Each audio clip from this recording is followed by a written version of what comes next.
Bonjour à toutes, bonjour à tous. Bonjour Ludovic, bonjour Guillaume. Bienvenue à tous à la 6e conférence du séminaire 20 ans de LSH à l'ENS de Lyon, organisée en l'honneur de la création il y a 20 ans de l'ENS LSH. Merci à votre fidélité pour ces conférences. Donc au programme de ce jeudi, Jalons pour une histoire populaire de Lyon, 16e au 20e siècle. C'est une conférence donnée par Ludovic Frobert de Triangle et Guillaume Garner du Lara. C'est une conférence un petit peu particulière avec 2 intervenants et à consommer sans modération, donc il n'y aura pas de modérateur. Donc je vais commencer par la présentation de Ludovic Frobert, qui est directeur de recherche au CNRS. C'est un économiste qui travaille dans le domaine de l'histoire des idées économiques et politiques. Ses premières recherches ont porté sur les relations entre République et économie en France dans les années 1870-1914. Il s'est ensuite intéressé au problème des rapports entre progrès politique et progrès économique, entre économie et démocratie. Et depuis une quinzaine d'années, ses recherches se sont orientées vers la France des années 1830, une période où se heurtent plusieurs révolutions majeures, scientifiques, communicationnelles et surtout politiques et économiques. Ludovic s'est investi dans un chantier majeur, l'édition commentée du premier grand journal ouvrier pérenne publié en France, le journal des Canuts de Lyon. C'est l'Écho de la Fabrique, édité pendant les 2 grandes insurrections de 1831 et 1834. Cette édition est disponible d'ailleurs en version électronique sur le site dédié, qui s'appelle aussi l'Écho de la Fabrique, et auquel Ludovic Frobert a très activement participé, en tenant compte de toutes les spécificités et les possibilités du support numérique. Donc je vous engage à y faire un tour. Ce travail a donné lieu à une publication chez ENS Éditions, notre maison d'édition à l'École normale, d'un ouvrage intitulé L'Écho de la Fabrique, naissance de la presse ouvrière à Lyon. Si vous ne connaissez pas déjà ce document, il suffit d'aller dans la rubrique Ressources ENS Éditions de la page de présentation de cette intervention. Donc, dans la continuité de ces projets, ou de ce projet sur la fabrique et les canuts, Ludovic Frobert a entamé un autre chantier en 2006-2007 sur les économistes dits utopistes des années 1830. Tous ces travaux de recherche ont donné lieu à de nombreuses publications. Et parallèlement, il faut le noter, Ludovic s'est investi dans des comités de rédaction pour des revues. Il a aussi accepté d'assurer des fonctions administratives au sein du laboratoire Triangle, il a été directeur adjoint jusqu'à l'an dernier, et il est aussi chargé de mission auprès de la vice-présidence de recherche et j'ai eu le plaisir de travailler régulièrement avec Ludovic. Guillaume Garner est un ancien élève de l'ENS Fontenay-Saint-Cloud, promotion 87, spécialité histoire et géographie, et il est maître de conférence en histoire moderne à l'École normale supérieure de Lyon. Il assure des cours dans le département des sciences sociales et est membre du LARA, le laboratoire de recherche historique Rhône-Alpes. Ses recherches portent sur plusieurs thématiques, comme l'histoire des savoirs économiques et statistiques, en Allemagne notamment, ou la régulation économique dans l'Empire au XVIIIe siècle, en particulier en Rhénanie, 1740-1814. C'est dans ce cadre que Guillaume Garner a été responsable de l'axe Saint-Empire du projet Compter les privilèges dans l'Europe moderne, 15e, 19e siècle. Guillaume s'intéresse aussi à l'histoire du Saint-Empire à l'époque moderne. S'il fallait résumer en quelques mots ses thèmes de recherche, je dirais que Guillaume travaille sur l'histoire de l'Allemagne et du Saint-Empire, la régulation économique, les marchands, les institutions, les privilèges, le caméralisme et le libéralisme économique. Ces travaux ont donné lieu à de nombreuses publications dans des ouvrages scientifiques, mais aussi auprès de grand public, notamment dans des dictionnaires. Guillaume Garner a aussi choisi d'assumer des responsabilités administratives au sein du LARA, dont il est directeur adjoint, du comité du pilotage du CIRA, du conseil scientifique de l'École normale, dont il est membre élu depuis plusieurs années. Après avoir été membre du CA, donc, il est extrêmement impliqué dans la direction adjointe du département des sciences sociales. Donc avant de laisser la parole à Guillaume d'abord et puis à Ludovic, quelques précisions. Donc vous pouvez d'ores et déjà déposer vos questions dans le chat qui se trouve sur la page de la conférence. Ludovic et Guillaume y répondront à la fin de leur conférence. La conférence sera disponible très rapidement en replay sur le site de l'ENS Lyon, comme les précédentes, et sur le compte YouTube de l'ENS. Et juste on annonce, le 20 mai à 14 h, le prochain thème de la conférence donnée par Chris Lunt sera l'interaction humaine comme système complexe et adaptatif. Elle vient du laboratoire Ricard. Mais on va commencer d'ores et déjà par Guillaume et Ludovic. Merci de me rejoindre et je vous laisse la parole.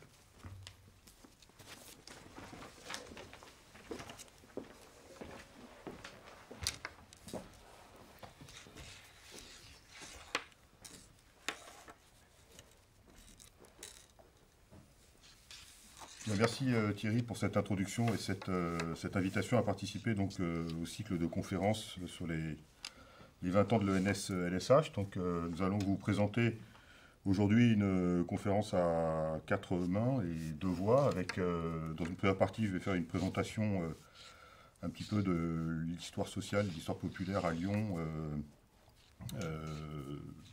ces dernières années. Et puis ensuite, Ludovic fera une focale, en quelque sorte, sur l'écho de la fabrique et le projet de recherche qu'il a mené donc, sur la culture politique des canuts à Lyon au XIXe siècle. Alors je vais commencer donc, en évoquant l'histoire populaire qui bénéficie d'un écho important au-delà du public savant et universitaire. Comme le montrent certains succès de librairies, cette histoire populaire est perçue par le grand public comme une histoire militante qui défend la mémoire des groupes et des populations opprimées, des oubliés. Mais c'est aussi une pratique scientifique, une pratique savante. Alors, du côté des travaux de recherche universitaires, on peut citer un ouvrage majeur, celui d'Edward Palmer Thompson, La formation de la classe ouvrière anglaise, publié en 1963, ainsi qu'un article de 1971 sur les émeutes de subsistance en Angleterre au XVIIIe siècle, qui s'est imposé comme une référence canonique, en définissant notamment la notion d'économie morale de la foule. Mais l'histoire populaire a également vu son écho amplifié par des succès de librairies. Howard Zinn, qui a publié en 1980 A People's History of the United States, et puis plus récemment les ouvrages de Michel Zancarini-Fronel et Gérard Noiriel. Alors, l'histoire populaire représente un renouvellement de l'histoire sociale.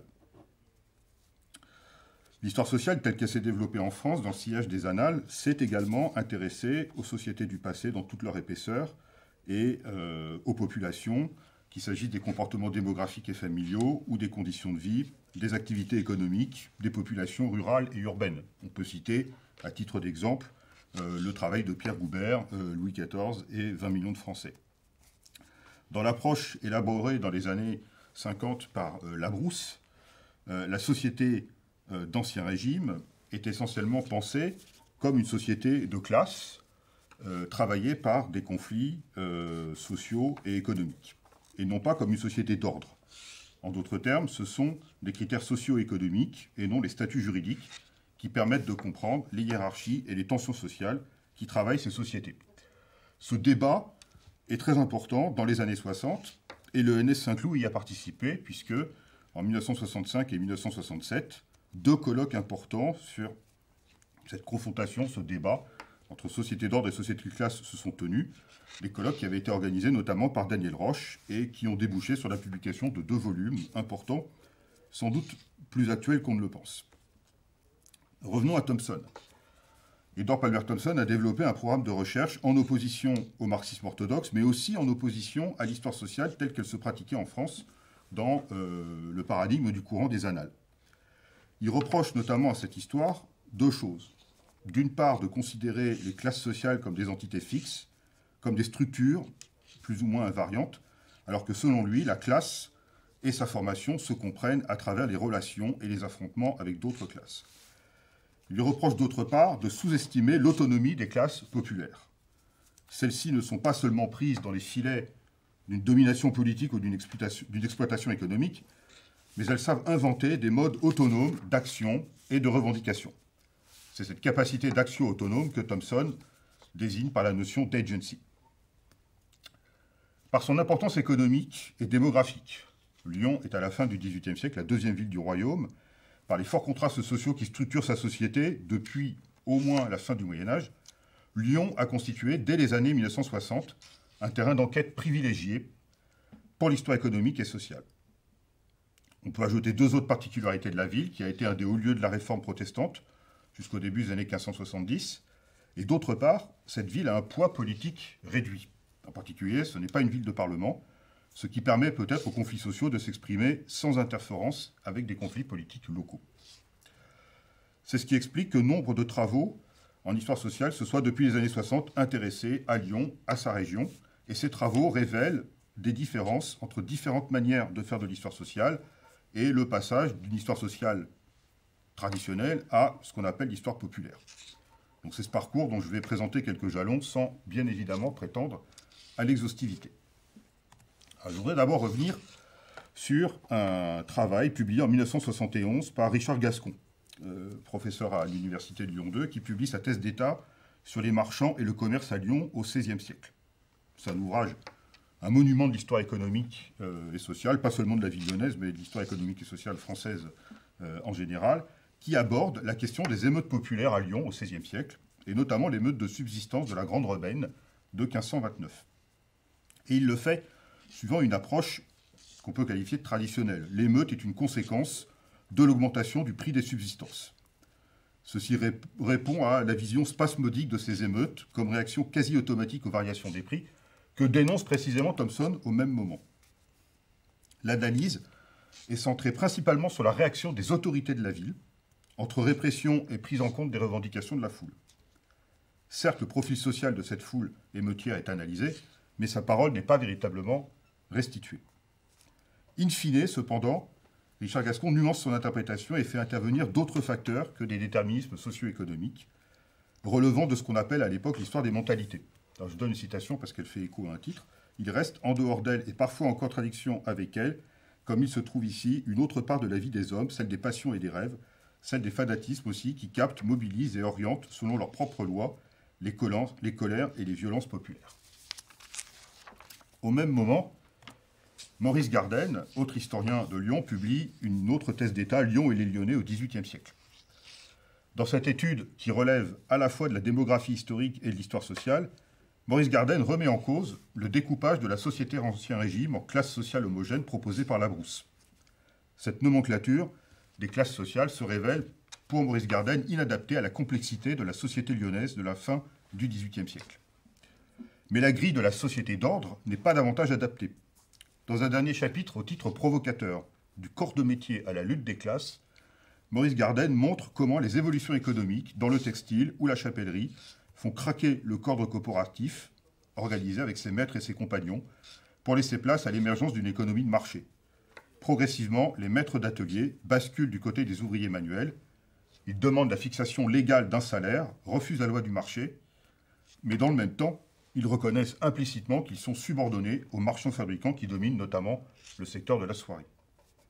C'est ce qui illustre les émeutes de 1786, la guerre des dessous, qui révèlent les tensions sociales accumulées sous l'effet de l'essor économique du XVIIIe siècle et du retournement de la conjoncture économique dans les dernières années de l'Ancien Régime. Une troisième et dernière étape importante, c'est la publication en 1977 de l'ouvrage d'Yves Lequin, Les ouvriers de la région lyonnaise, 1848-1914. Le travail d'Yves Lequin marque une étape importante, car il a été l'un des premiers historiens français à recevoir et à être sensible à la nouveauté de l'apport d'Edward Palmer Thomson. Je rappelle que l'ouvrage de Thomson sur la formation de la classe ouvrière anglaise est publié en 1963, mais qui n'a été traduit en français qu'en 1988. Dans son étude, Yves Lequin relativise la notion de classe pour préserver la diversité et l'hétérogénéité des situations, des conditions sociales, des travailleurs, diversité qu'une catégorie macrosociale risque d'écraser. Il ne se réclame ni de Labrousse, ni de Braudel. Il ne prétend pas faire une histoire totale de la classe ouvrière, qui en saisirait tous les aspects, économiques, sociaux, démographiques, culturels, mais une histoire globale, c'est-à-dire une histoire qui cherche à montrer les relations entre ces différents aspects, à analyser non pas une structure, mais un processus. Ce processus, c'est l'intégration des travailleurs dans une classe ouvrière en voie de formation dans la seconde moitié du XVIIIe siècle. Un autre point commun avec Thomson réside dans l'attention portée à la mémoire collective comme élément de cristallisation d'une conscience collective. Tous ces choix de méthode justifient que, dans le compte-rendu qu'elle publie très rapidement sur cet ouvrage, l'historienne Michèle Perrault appelle Yves Lequin le Thomson français. Ces travaux ont été très largement menés au sein du Centre Pierre-Léon d'histoire économique et sociale, fondé par Pierre Léon en 1968, et ils ont eu un héritage fructueux. Je mentionnerai à titre d'exemple les travaux de Laurence Fontaine, qui a fait une partie de sa carrière au CNRS à Lyon sur le colportage, ou plus récemment ceux d'Anne Montenac sur les acteurs du commerce alimentaire à Lyon au XVIIe siècle. Travaux issus d'une thèse dirigée par une autre figure marquante de l'histoire sociale à Lyon, Françoise Bayard. L'émergence populaire s'inscrit en partie dans la poursuite et la continuité de ses travaux. Ce qu'on va essayer de voir maintenant. Mais je voudrais d'abord évoquer une double initiative qu'on peut qualifier d'histoire populaire, provoquée par l'arrivée de l'ENS-LSH à Lyon en 2000, initiative qui est venue des élèves en histoire de l'ENS Fontenay-Saint-Cloud. Le tournage d'abord d'un film, Attache, un film documentaire consacré à l'usine Mur, sur le site de laquelle l'ENS-LSH s'est installé, film qui a été projeté il y a 3 ans au moment des commémorations du 30e anniversaire de l'ENS de Lyon.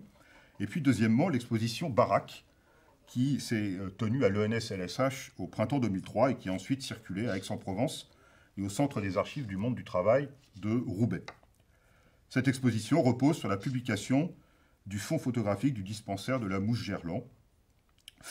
Et avec cette exposition a permis de rappeler la réalité des bidonvilles lyonnais dans les années 30, bidonvilles que les travaux d'urbanisme menés après la Seconde Guerre mondiale ont effacés du paysage urbain et en partie de la mémoire collective. Ces travaux, ces recherches d'histoire sociale se sont poursuivies notamment au sein de 2 laboratoires. L'UMR Lara, laboratoire de recherche historique Rhône-Alpes, créé en 2003, un laboratoire qui a intégré le Centre Pierre-Léon, en particulier d'autres centres de recherche, et l'UMR Triangle, créé en 2005, un laboratoire pluridisciplinaire, comme son nom l'indique, entre 3 disciplines, l'histoire, la science politique et la science économique. Ces 2 laboratoires ont accordé une large part à l'étude du social, qu'il s'agisse des conditions de vie des couches populaires, des mouvements de révolte ou de contestation sociale. Ces études se sont faites, non pas uniquement, mais en grande partie à travers le prisme de l'histoire urbaine, qui s'était notamment développée à l'ENS Fontenay-Saint-Cloud et ensuite à l'ENS-LSH dans le centre d'histoire urbaine, animé par Annie Fourcault, Vincent Millot, et à Lyon 2, notamment sous l'impulsion de Jean-Luc Pinol, qui a été le premier directeur du LARA. Pour illustrer ces croisements entre histoire sociale et histoire urbaine, je citerai, mais à titre d'exemple, 2 thèses réalisées par 2 anciens élèves de l'école, Gwenaëlle Le Goulon, actuellement enseignante-chercheur à Lyon 3, membre du LARA, sous la direction d'Annie Fourcault, sur la genèse de la politique des grands ensembles en France entre 1945 et 1962, et plus récemment une 2e thèse d'Anne Granier, soutenue à l'ENS sous la direction de Jean-Luc Pinol, la zone et les zoniers de Paris, approche spatiale d'une marche urbaine, 1912-1946. C'est aussi dans la lignée des travaux d'Yves Lequin que le renouvellement s'est opéré, comme je le disais tout à l'heure, renouvellement qui a abouti à la publication en 2016 d'une vaste synthèse rédigée par Michel Zancarini-Fournel, Les luttes et les rêves, une histoire populaire de la France de 1685 à nos jours.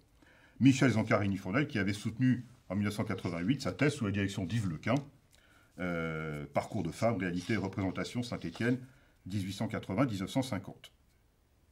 Alors 3 choix faits par Michel Zancarini-Fournel, donc qui a été membre du LARA et qui a également beaucoup travaillé avec l'UMR Triangle, en font un ouvrage d'histoire populaire. 3 partis pris. La chronologie, qui couvre plus de 3 siècles, de 1685 à 2005. La date de 1685 correspond à 3 événements qui éclairent le projet. La promulgation du Code noir, l'édit de Fontainebleau, qui révoque donc l'édit de Nantes, et l'édit royal qui criminalise le vagabondage. 3 textes qui correspondent à 3 formes de domination. L'esclavage, la persécution religieuse, et enfin la répression de la marginalité sociale, vagabonds, mendiants, menacés d'une peine de prison et de galère en cas de récidive. Quant à l'année 2005, elle correspond à la fois aux émeutes de la banlieue parisienne et au rejet du traité constitutionnel européen. L'espace, il s'agit d'étudier la métropole, l'outre-mer et les colonies, un parti pris qui est systématiquement suivi dans les différents chapitres de l'ouvrage.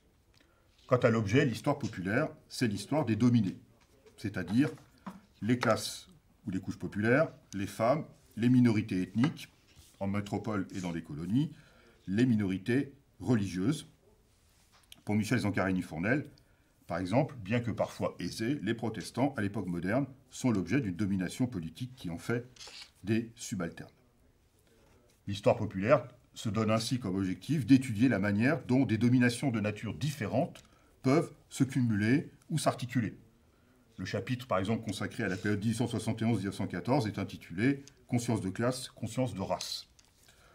Les références majeures sont Edward Palmer Thompson et également Gramsci, qui définit le peuple comme l'ensemble des classes soumises à une domination politique et sociale. Et on peut rappeler d'ailleurs que des recherches très actives sont menées sur Gramsci actuellement dans le cadre du laboratoire Trident.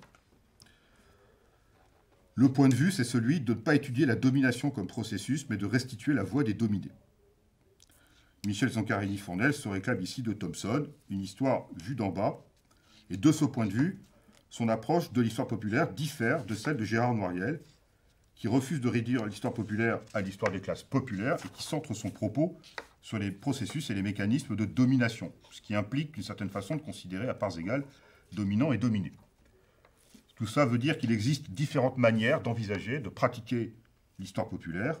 Je renvoie à la table ronde organisée autour de ce thème lors des rendez-vous de l'histoire de Blois en 2019 par la Revue d'Histoire moderne et contemporaine, et dont les contributions ont été publiées en 2020 dans un numéro de cette revue, avec notamment des contributions de Michel Zancarini-Fournel et de Gérard Noiriel, entre autres. Par ailleurs, Michel Zancarini-Fournel intègre les travaux relevant de l'histoire du genre, à laquelle elle avait consacré ses premiers travaux. De nombreux développements dans son ouvrage illustrent, à propos des femmes, le constat fait à propos des protestants, à savoir que la domination s'exerce également sur des femmes de la bourgeoisie, comme l'illustre par exemple ce périodique, La Femme libre, d'inspiration saint-simonienne, qui mène dans les années 1830 un combat pour la reconnaissance de l'égalité civile et juridique des femmes. Mais elle montre également à de très nombreuses reprises que la domination exercée sur les femmes prend des forces, des formes et une intensité spécifiques lorsqu'elles appartiennent aux couches populaires. Un des objectifs que poursuit l'histoire populaire, c'est de dévoiler l'invisibilisation dont des individus et des groupes sont l'objet. Il ne s'agit pas simplement d'un choix militant, mais aussi d'un choix méthodologique, celui d'articuler l'étude des réalités et des représentations des faits sociaux pour montrer comment ces représentations conduisent à renforcer des phénomènes de domination, précisément en les rendant invisibles. Comme je viens de le dire, l'une des matrices de l'histoire populaire est à chercher dans les travaux sur l'histoire du genre que d'autres chercheuses et chercheurs à Lyon et à l'ENS ont pratiqués. Je citerai ici notamment deux historiennes de l'ENS-LSH et de l'ENS de Lyon, Anne-Marie Zone, qui a créé l'axe consacré à l'histoire du genre au sein du LARA en 2005, et qui s'est, dans ses travaux, attachée, entre autres, à revisiter la masculinité pour montrer en quoi elle est le résultat d'une construction sociale et culturelle, et Pascal Barthélémy, qui a participé à l'organisation du premier congrès sur les études de genre qui s'est tenu en 2014 à l'ENS de Lyon, en collaboration avec Claude Gauthier de l'UMR Triangle. Ces chercheuses animent par ailleurs des revues dynamiques dans le champ de l'histoire du genre. Je citerai Clio, Femmes, Genre et Histoire, ou la revue électronique Genre et Histoire. Ces recherches sur le genre se sont également tournées depuis une bonne quinzaine d'années vers l'histoire du féminisme et du militantisme féministe. Les rapports entre genre et contestation sociale ont été un autre champ d'études, exploré notamment à travers le programme ANR Genre Rébellion, porté par Michel Zancarini-Fournel et Sophie Beyroud de l'UMR Triangle. Ce programme interdisciplinaire a donné lieu à plusieurs travaux, et en particulier à un volume collectif qui a étudié les violences urbaines dans les banlieues lyonnaises de 1968 à 2005, suivant une triple approche. Une approche historique, en reconstituant la chronologie, les caractéristiques des violences urbaines, par exemple le poids de l'héritage colonial dans des émeutes qui touchent Villeurbanne et qui font rejouer l'héritage de la guerre d'Algérie. Une approche sociologique, en retraçant des parcours familiaux et individuels de militantes et de militants en fonction de différents critères, et une approche politiste, en étudiant en particulier les différentes formes d'engagement public. Contrairement à ce qui a longtemps été affirmé, les rébellions urbaines dans l'agglomération lyonnaise n'ont pas commencé dans les années 1979-1981, malgré l'écho qu'ont eu les tensions qui ont éclaté au quartier des Minguettes à Vénissieux en 1981. Mais une dizaine d'années plus tôt, et ces rébellions ont plusieurs dimensions. Une dimension économique et sociale, parce que pendant les 30 Glorieuses, l'agglomération lyonnaise connaît un essor rapide et les populations ouvrières quittent progressivement le centre de la ville pour la banlieue est, vers Vaux-en-Velin, Villeurbanne et Vénissieux, banlieues dans lesquelles sont construits de grands ensembles. Une dimension coloniale entre guillemets, dans la mesure où après 1962, les populations algériennes s'installent dans ces nouveaux quartiers, ainsi que les habitants des départements d'outre-mer et des Français d'Algérie. Ces populations sont les premières touchées par la crise économique de 1974. Et ce contexte renforce des tensions qui apparaissent en réalité dès 1971 et qui se concentrent dans une cité, la cité Simion de Villeurbanne, qui avait été construite une douzaine d'années auparavant. Ces violences suscitent des plaintes des habitants des quartiers voisins qui se réfèrent à la guerre d'Algérie et utilisent une grille à la fois confessionnelle et ethnique pour désigner des populations, pour dénoncer la racaille, voire pour évoquer une seconde guerre d'Algérie qui commencerait à ce moment en France. Le résultat en est la destruction de la cité entre 1978 et 1984, mais les émeutes se sont poursuivies dans les années 1980 et même 1990. Ces tensions, le volume que j'évoquais le montre également, sont à l'origine de la marche pour l'égalité et contre le racisme de 1983, qui est partie de Marseille, mais dont l'initiative est prise dans la banlieue lyonnaise à Vénissieux, après les émeutes de Minguette de 1981. Ces recherches, donc menées dans le cadre de ce projet, ont ainsi pu éclairer les liens entre tensions sociales et engagement public, engagement associatif, engagement politique, engagement syndical, et de montrer également en quoi la prise en compte de la dimension du genre, de l'héritage colonial, permettent d'en comprendre les modalités. Depuis le mouvement des Gilets jaunes, l'actualité récente a montré la pertinence de ces recherches qui se réclament de l'histoire populaire, recherches qui sont également habitées par un souci d'ouverture vers le grand public, comme en témoignent l'action, les initiatives des centres d'archives, des bibliothèques ou des institutions culturelles de Lyon et du Grand Lyon. Je terminerai en évoquant à titre d'exemple une exposition organisée au RISE de Villeurbanne, en collaboration avec le LARA, et qui a été consacrée justement à la destruction de la cité Simion à Villeurbanne entre 1978 et 1984. C'est également ce souci d'ouverture vers le grand public qui anime d'autres recherches, notamment celles menées sur le mouvement ouvrier à Lyon au XIXe siècle, que va nous présenter Ludovic Frobert, à qui je cède la parole. Merci Guillaume.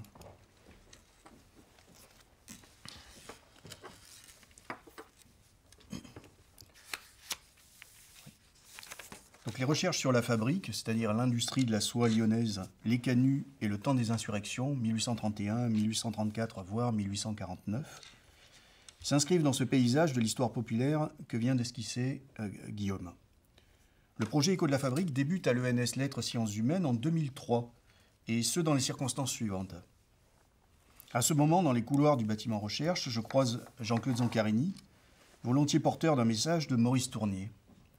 Lyonnais d'origine, ce dernier a été le principal promoteur de la lexicométrie politique, animant à l'ENS Fontenay un grand laboratoire novateur consacré aux mots du politique.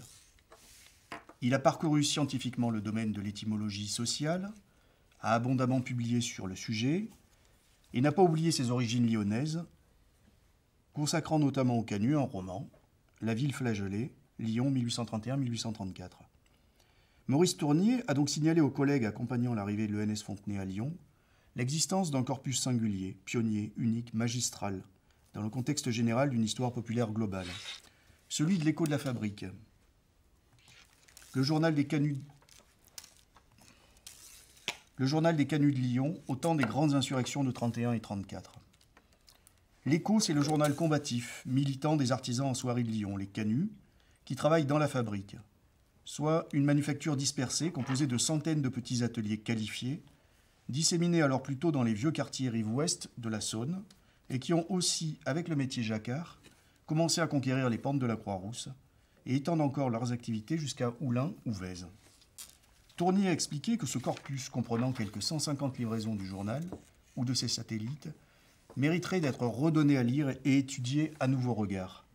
Certes, une historiographie existe déjà, et citons d'abord les magistrales études de Fernand Rude, mais il ne serait pas inutile de l'enrichir. En 2003, les premières incursions puis rapidement les lectures de plus en plus attentives signalent l'évidence, à savoir l'intelligence sociale que manifestent ces textes, porteurs des savoirs et espoirs émancipateurs de ces artisans, mais aussi les échos qu'ils éveillent dans notre présent. Au laboratoire Triangle qui vient de se créer début 2005, nous envisageons alors d'éditer et ainsi de redonner à lire ce corpus. Le moment coïncide aussi avec la création à l'ENS Lettres d'une cellule première sur les humanités numériques que dirige alors Pierre Mounier. Dans ce contexte, chercheurs et ingénieurs de Triangle, dont principalement Samantha Saïdi et Carole Boulet, qui demeureront deux des principales animatrices du projet, décident d'éditer de façon critique, mais en ligne, le corpus de l'Écho de la Fabrique. L'édition numérique nous autorise, par rapport à une édition papier classique, une innovation qui portera fruit et chance au projet. Reproduisant l'expérience initiale des journalistes canuts des années 1830, portant une toute première parole ouvrière qui éclot donc au lendemain d'une révolution politique, nous éditons en ligne et en accès libre chaque semaine un numéro de l'Écho de la Fabrique. Le journal a fait paraître son prospectus le 30 octobre 1831. Nous éditons ce prospectus le 30 octobre 2005, puis le numéro 1 la semaine suivante, et ainsi de suite. Semaine après semaine, l'édition complète de la petite presse ouvrière lyonnaise de ces années va nous occuper entre 2005 et 2010. Bien sûr, les exercices académiques imposés, colloques, recueils, livres, thèses, vont accompagner l'édition, la prolonger et donner une vraie visibilité scientifique à ce programme. Mais l'édition en ligne et ouverte n'a pas eu qu'un bénéfice strictement académique, loin de là. Ce n'est pas là seulement une affaire privée entre historiens et autres spécialistes. L'Écho de la Fabrique fait en effet partie de la mémoire en partage et en discussion de la Cité de Lyon, et par ailleurs, cet hebdomadaire, loin d'être poussé RE, nous parle aussi, à sa manière, du présent. C'est ce que vont rapidement nous raconter à leur tour des lecteurs comme par exemple Robert Luc, le journaliste, écrivain, conférencier croix-roussien.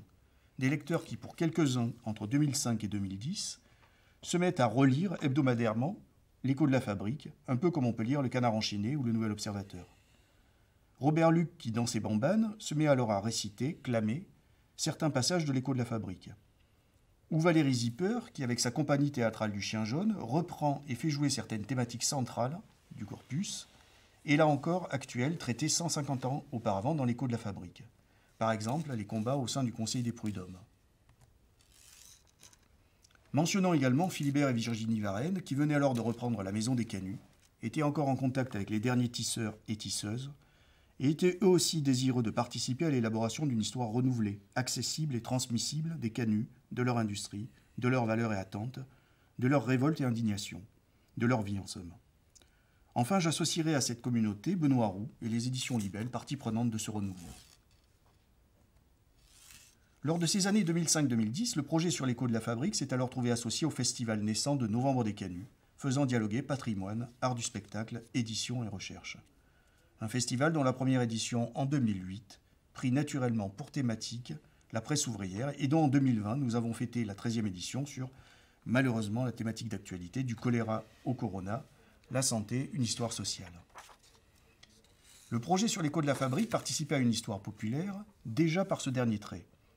Il réduisait très largement la distance entre savoir initié et savoir profane, séparation reposant sur une problématique définition des capacités et spécialités, et il se défiait de l'idée de vulgarisation. Ici, la connaissance est améliorée par échange, y compris, si affinité, autour d'une petite table et d'un pot de blanc.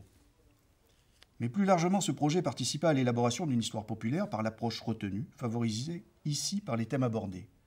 Howard Zinn insistait sur l'impossibilité pour l'historien de demeurer neutre, et il écrivait que l'historien, en quelque sorte, je le cite, écrit dans un train en marche, et qu'il doit assumer une histoire porteuse de valeurs, impressions, émotions, charriant aussi bien des indignations que des admirations.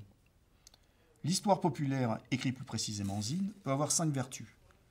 Aiguiser notre sensibilité au destin des victimes et des vaincus, dénoncer les prétentions des gouvernements à la neutralité ou à la bienfaisance, démasquer l'idéologie qui brouille notre lucidité, préserver de l'oubli les moments qui ont montré la possibilité d'une vie meilleure, mais aussi, quand elles sont survenues, les trahisons des leaders révolutionnaires ou simplement se prétendant progressistes. S'étant réalisé en marchant dans le cours de ces années 2004-2014, le projet sur l'Écho a pratiqué ces gestes presque artisanaux de l'histoire populaire pour proposer une autre écriture de l'histoire des Canuts.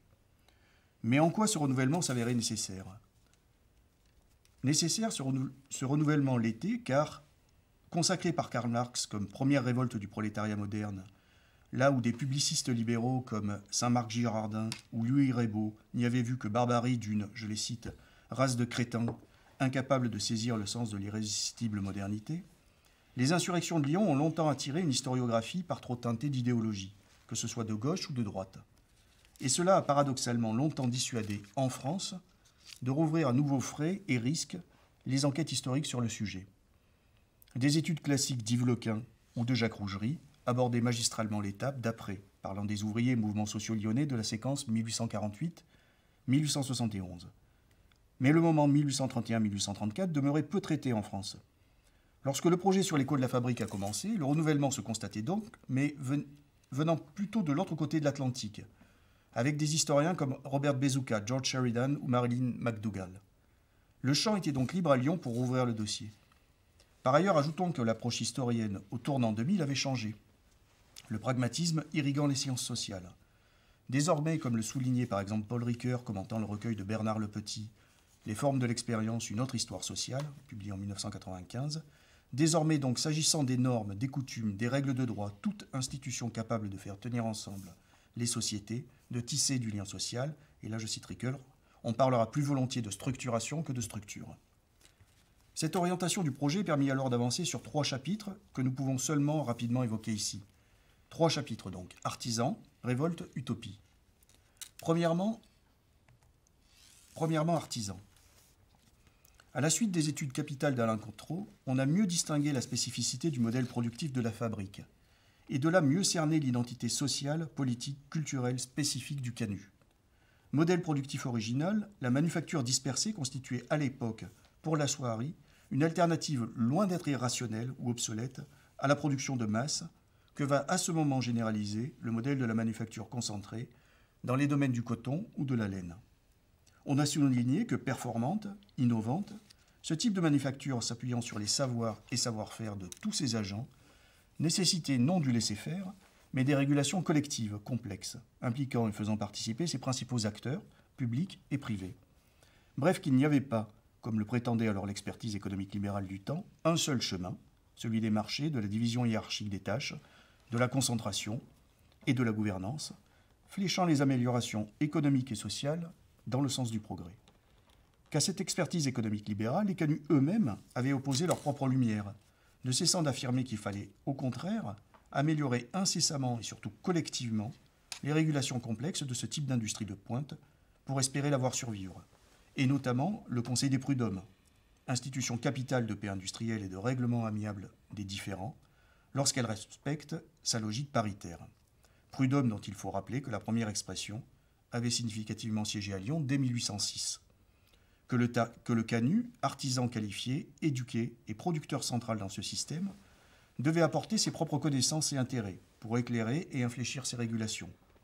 Que le plus souvent, il en était dans l'incapacité en raison de l'oppression qu'il subissait de la part du négociant, et que dès lors, pour équilibrer cette relation centrale dans l'économie de la fabrique, y compris au sein des prud'hommes, il devait s'organiser, s'associer.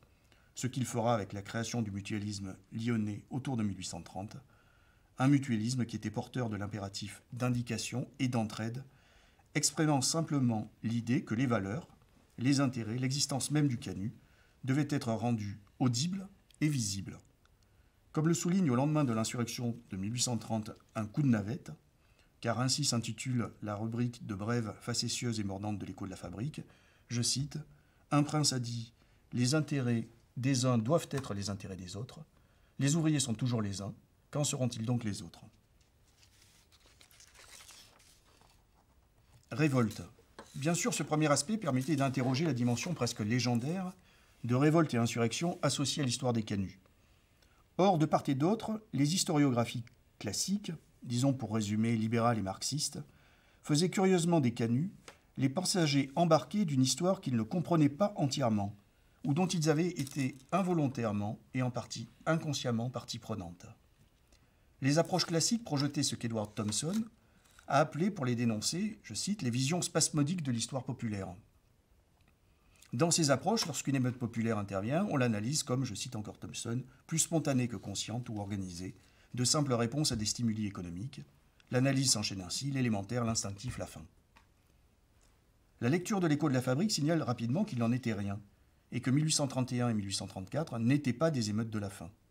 D'abord parce que, avant même de faire détonation en novembre 1831 et en avril 1834, les canuts avaient privilégié la prise de parole réfléchie, s'exprimant clairement dans les pages de leur journal, façonnant à sa manière l'opinion publique.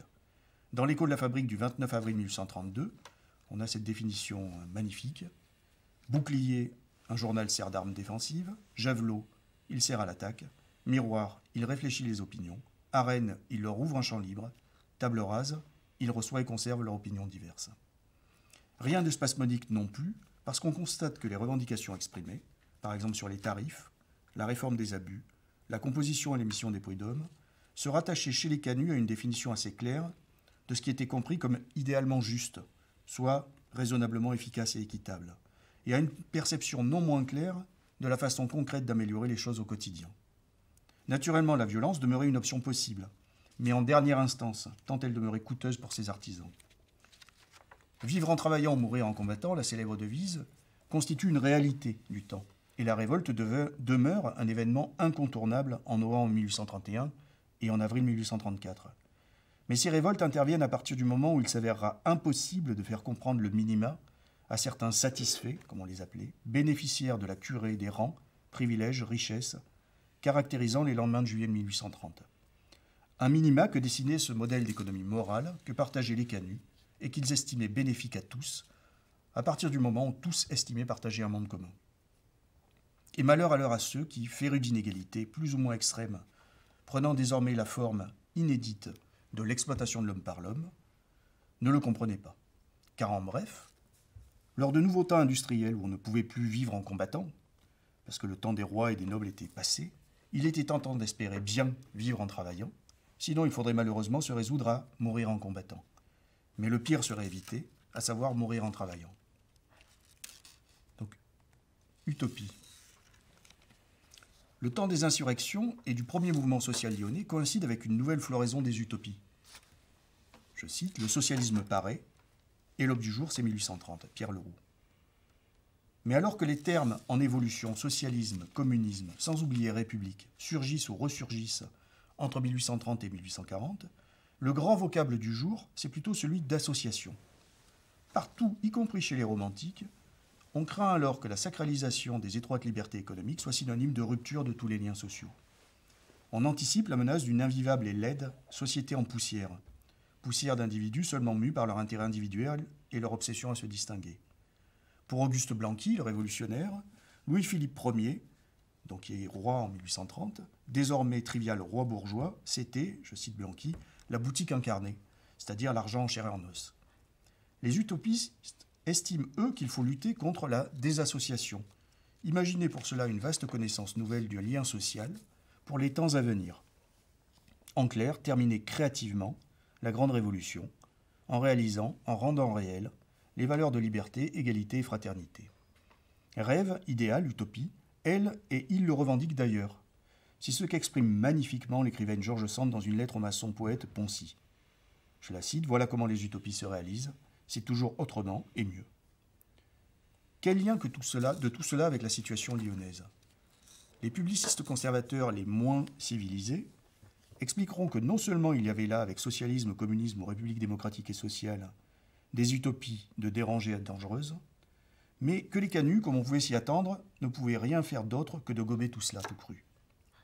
Armand Ondigan, un observateur et expert du temps, écrit, aménité parmi d'autres, je le cite, « Malgré leur goût pour l'indépendance, les travailleurs de la fabrique lyonnaise ne pensent presque jamais par eux-mêmes.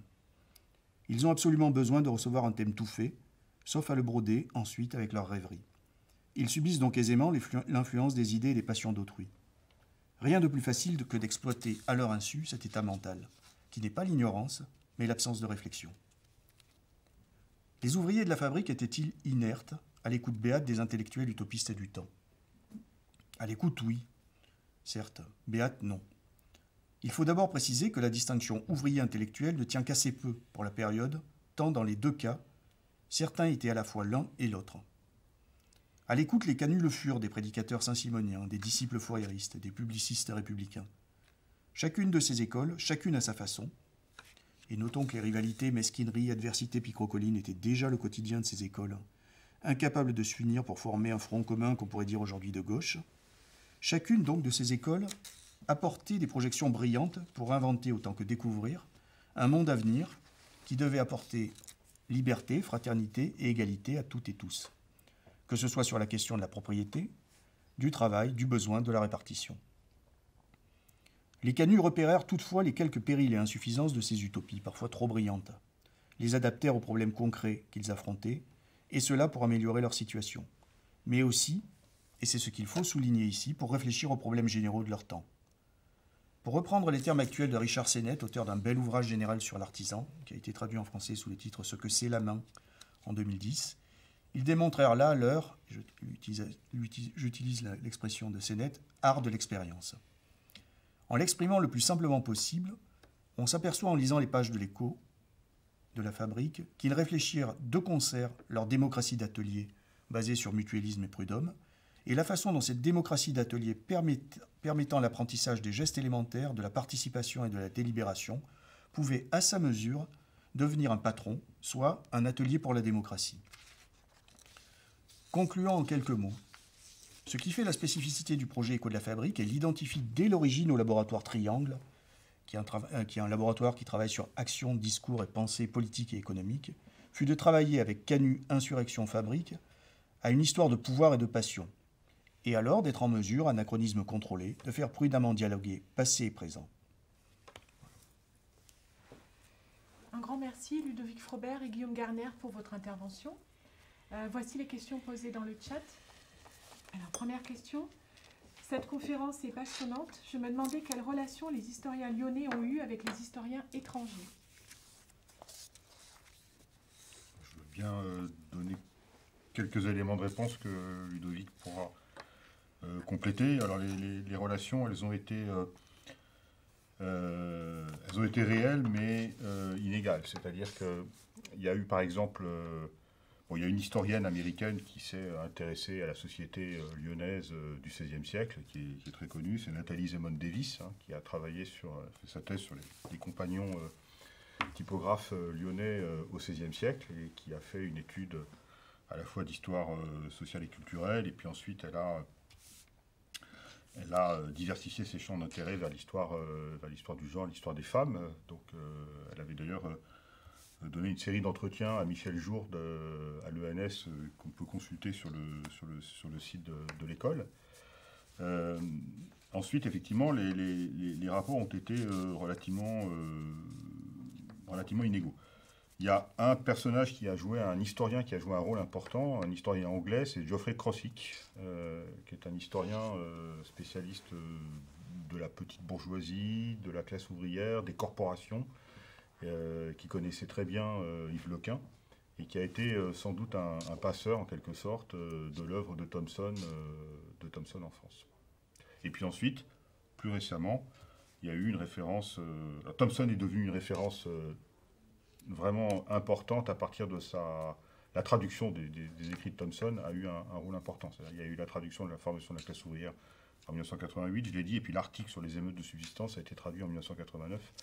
Et ça a sans doute joué aussi un rôle. Et puis, voilà, donc Michel Zancarini-Fournel avait été familiarisé à Thomson par Lequin. Et puis, il y a eu ensuite Howard Zinn, qui a également été traduit avec plus de 20 ans de retard, c'est-à-dire l'histoire populaire des États-Unis. Elle est publiée en 1980 et elle est traduite en français de mémoire en 2000 ou 2002. Alors, je ne sais pas, Ludovic, tu veux... Oui, je crois simplement pour compléter là, ce que tu viens de dire, il faut voir aussi que... la tradition historiographique en France, dans ces années-là, était considérée comme, en quelque sorte, presque le centre du monde.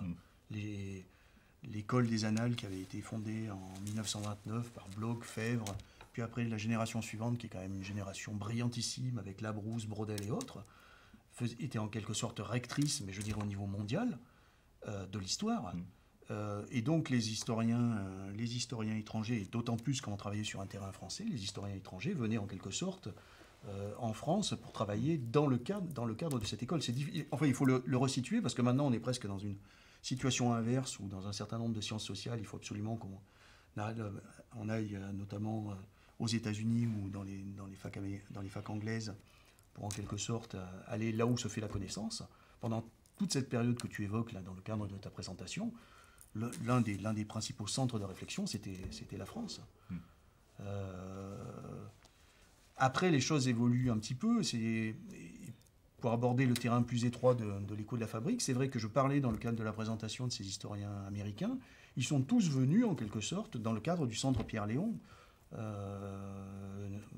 notamment Marilyn McDougall et George Sheridan viennent faire leur thèse à Lyon parce qu'ils savent qu'à Lyon, il y a Garden, il y a Lequin, il y a toute cette génération-là. Et après, ça s'est un tout petit peu renversé. Nous, dans le cadre de notre projet, il se trouve que le fait que le corpus était en ligne, ça a attiré l'attention des Croix-Roussiens pour relire de façon un petit peu intéressée tout ce corpus, mais également les historiens ont en quelque sorte eu accès à ce travail, ça a donné une visibilité à ce travail. Et par exemple, George Sheridan a travaillé avec nous après pendant une dizaine d'années, on a écrit un bouquin ensemble et autres, donc il y a eu des collaborations comme ça. Mais c'est vrai qu'on était dans une autre période, on n'était plus dans cette période où les historiens, notamment américains, venaient en France parce que c'était là où se faisait la recherche de pointe en histoire. Autre question. Bonjour à toutes et tous. Une petite question sur Gramsci et Thomson. Donc, la personne dit, vous pardonnerez mes lacunes. Ce que les deux penseurs avancent n'est-il pas contradictoire? Gramsci parle de l'histoire des groupes subalternes comme d'une histoire fragmentaire, épisodique, liée précisément à l'impossibilité de ces groupes d'entrer simultanément sur la scène politique et historique. Cela ne s'oppose-t-il pas à la lecture que fait Thomson des révoltes populaires?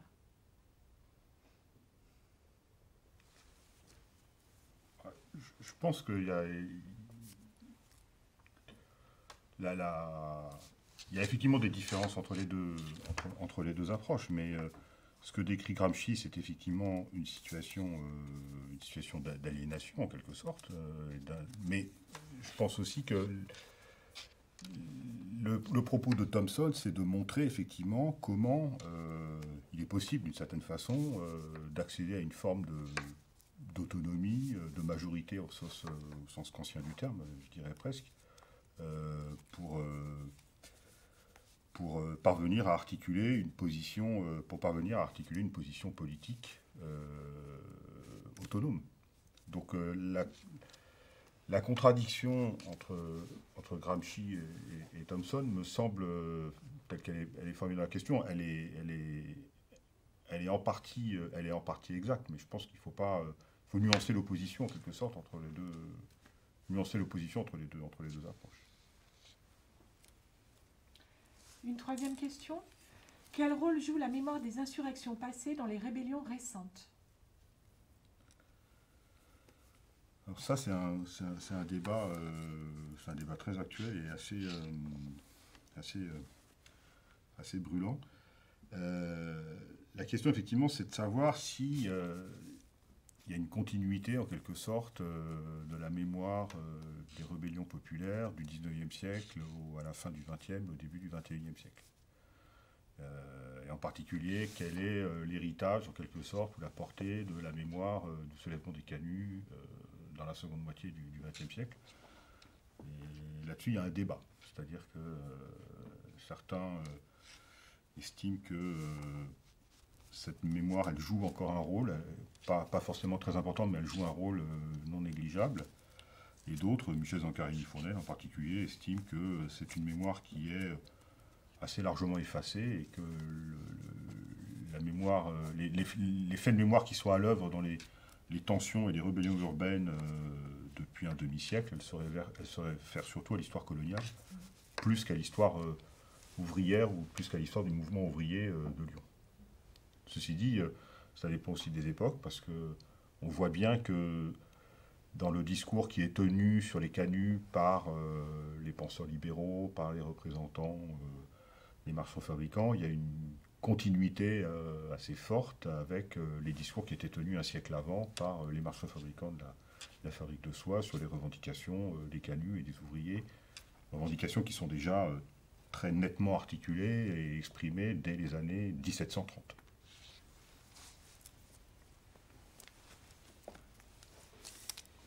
Là, c'est vrai qu'en travaillant sur la situation lyonnaise, on était vraiment sur un théâtre qui était plutôt privilégié pour ça, parce que, ne serait-ce que la devise « Vivre en travaillant ou mourir en combattant », est une devise quand même plus que partagée au niveau lyonnais, au niveau national et même au niveau mondial. Quand on a commencé à travailler là-dessus, il y avait un journaliste du Times qui venait de sortir un livre en anglais avec la traduction. Alors je ne me rappelle pas, je vais faire très certainement... je ne me rappelle plus comment ça se disait. Live Working or Die Fighting ou quelque chose comme ça, qui a sorti un livre qui était un livre tout à fait intéressant, un livre journaliste, mais tout à fait intéressant, qui expliquait comment, qui faisait dialoguer finalement des événements sociaux et des événements insurrectionnels dans l'histoire. Et par exemple, il montrait que... donc d'abord, il avait pris la devise des canuts comme titre du bouquin, et il avait un chapitre spécifique où il montrait comment... qu'est-ce qui faisait la particularité de ce moment 1831 ? C'était, bien entendu, il y avait eu des combats qui étaient des combats très importants, mais c'était la captation par cette population qui avait des revendications à porter, la captation de l'importance d'un nouveau média qui à ce moment-là était le journal, parce qu'on n'a pas pu le développer ici, mais on est vraiment au début de la civilisation du journal. Et ce qui est majeur, c'est ce geste d'émancipation, de prendre la parole par une liberté nouvelle que permet la possession ou l'appropriation à ce moment-là par un groupe social dans le journal. Et dans le cadre de son bouquin, ce journaliste britannique montrait que finalement c'était quelque chose de parallèle à une révolte qui avait eu lieu, me semble-t-il, à Hong Kong, où il y avait eu une prise de conscience très vite de ce que représentait un nouveau média qui s'offrait à ce moment-là à la revendication, qui était la ligne, les sites web et autres. Et donc il y a une proximité dans ce cadre-là. Et concernant vivre en travaillant ou mourir en combattant, ce qui est sûr, c'est que quand on fait des présentations à Lyon, moi je ne suis pas lyonnais d'origine, hein, mais quand on fait des présentations à Lyon, il y a dans les universités populaires ou autres, on a quand même toute une population qui vient et qui connaît en partie cette histoire et qui avait besoin également, quand nous on a commencé à travailler, qui avait besoin dans les années 2000-2010 d'entendre une histoire différente de celle de l'historiographie qui était alors dominante sur le terrain, qui était une historiographie militante, mais qui était une historiographie marxiste assez traditionnelle, et qui montrait que finalement le Canut n'était pas encore un vrai ouvrier. C'était pas encore un vrai ouvrier, tout simplement parce qu'il était propriétaire de ses instruments de travail, qu'il n'avait pas vécu la séparation entre travail et capital, et que donc il était avant le mouvement de l'histoire qui allait faire véritablement surgir dans ses expressions les plus fortes la lutte des classes. Donc à ce moment-là, il y avait une demande à Lyon autour de... Revenons sur cette, par exemple, ne serait-ce que cette devise vivre en travaillant ou mourir en combattant. Qu'est-ce que ça signifie ?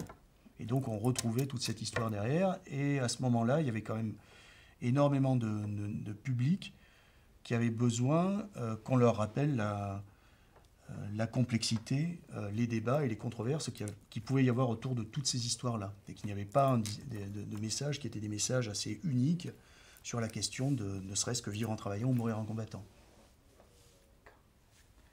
Je n'ai plus de questions. Merci Guillaume Garner et Ludovic Frobert pour votre intervention. Rendez-vous le 20 mai à 14h pour une nouvelle conférence dans le cadre de ce séminaire. Cette fois, ce sera Christine Lund qui interviendra, elle est du laboratoire ICAR, sur le thème « L'interaction humaine comme système complexe et adaptatif ».